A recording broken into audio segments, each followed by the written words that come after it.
And how's it going, guys? Louis here, and today I'm going to bring you that video about my new PC build that I promised you, but just to get the story out of the way first. This was started back in November or December, where I've just found out that my laptop couldn't handle making videos anymore, and so I just decided to be making a brand new PC instead, and this is the result of it. So yeah, I'm just going to take it step by step and talk about what components I have used for this little PC right here. And starting off with the case, we have the Cooler Master N400. The case is a full tower case that is running very smoothly, very low on noise and so on, and I really like it. I was recommended by one of my friends to get this case because he says that Cooler Master makes very good cases, low noise and so on, and yeah, so I went out and got that basically, and then moving on.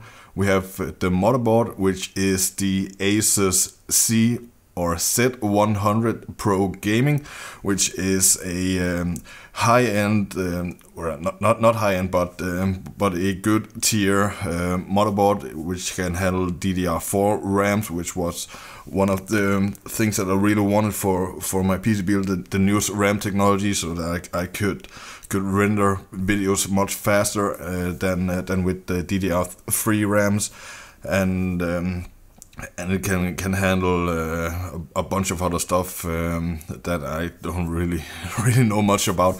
But I will link every single, I will put every single thing that I've put in my PC down in the description if you want to read more about a specific item. But then moving on to the GPU, the graphics card, I got the Gigabyte Geforce GTX 1050 Ti. I didn't get the 1080 because it was just too expensive, and the 1050 Ti I could get for like, what was it, $150 or something like that, I think it was. But yeah, it has 4 GB of GDDR5 RAM, I think it is, and it can handle games very well. And if you don't know this already, this PC is not primarily built to be a gaming PC, but it's going to be a rendering PC. So didn't focus a whole lot of, on the graphics and so on, but it can still run games very well if I want to. So moving on to the CPU, the processor, I got the Intel Core i7-7700K 4.2 gigahertz processor. From that, it runs so well. The time it takes to start up the PC to get into programs and so on is so darn fast. I'm very much happy about that processor. I think Intel just a couple of months ago or something like that released the i10 processor, and yeah, it was again too expensive for me, but still, maybe down the line I can get that. Who knows? But next up we have the RAMs for it, and for this PC I got 4 sticks of Corsair Vengeance 8 GB 3200 MHz DDR4 RAM sticks. So I have 32 gigabytes of RAM ready and waiting inside this little piece of a computer, so it can run very well, and I plan on down the line to upgrade it to 64 gigabytes of RAM, but I will have to wait because those 4 sticks were like $250 or something like that, so it was kind of expensive for me. But they run so good in here, in cooperation with the processor, so I'm very much happy about that. Next up, we have the SSD, which is the Samsung V-NAND SSD 850 EVO M.2.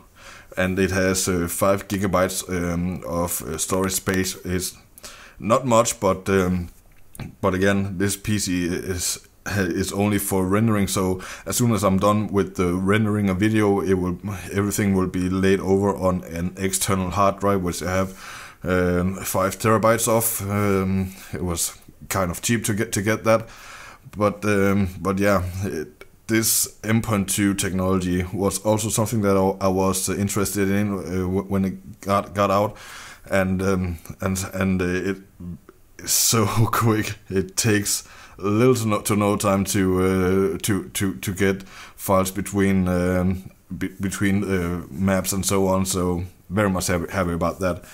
And then we have the power supply unit. I got the Corsair CX850M, 850 watts, and yeah, I just got the 850 watts in just in case I wanted to put another graphics card in there down the line or something like that. So I just, and it wasn't that much more expensive to get that PSU power supply unit instead of let's say a 700 watt. So I just paid a little bit extra and got some more power. So that's basically it. And last up, the thing I want to quickly talk about is the screen, which I'm actually looking at right now.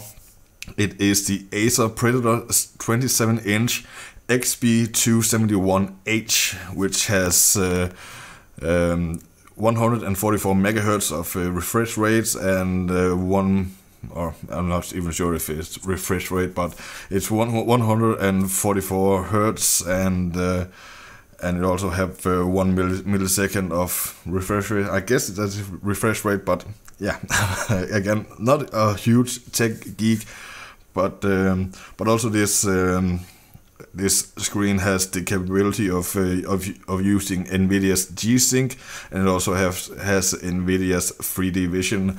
So if I want to, I can really go in and get some good experience out of games and so on, if I want to, that is. And here is how it looks when it's all set up. As you can see, the screen and the keyboard and mouse are nicely set up there. And yeah, the cables I will have to go and edit and shuffle around down the line. And if I want, and I've set it up right beside my TV, so I can just pull up my chair and quickly go between my TV and my computer screen if I want to. And, you can also see the mic, which can be quickly shifted over to the computer and the TV. So yeah, it's a quite nice little working station that I have right here. So I'm so excited to be bringing more videos to you guys on this little PC build right here. So yeah, hopefully you guys are as excited as I am. But yeah, so quickly to talk about what's to come down the line. I'm still going to bringing most of my gameplay from my Xbox One and so on, because I'm still mainly a console player. I'm not hugely good with the mouse and keyboard, especially in FPSs and so on. But maybe down the line I can get better.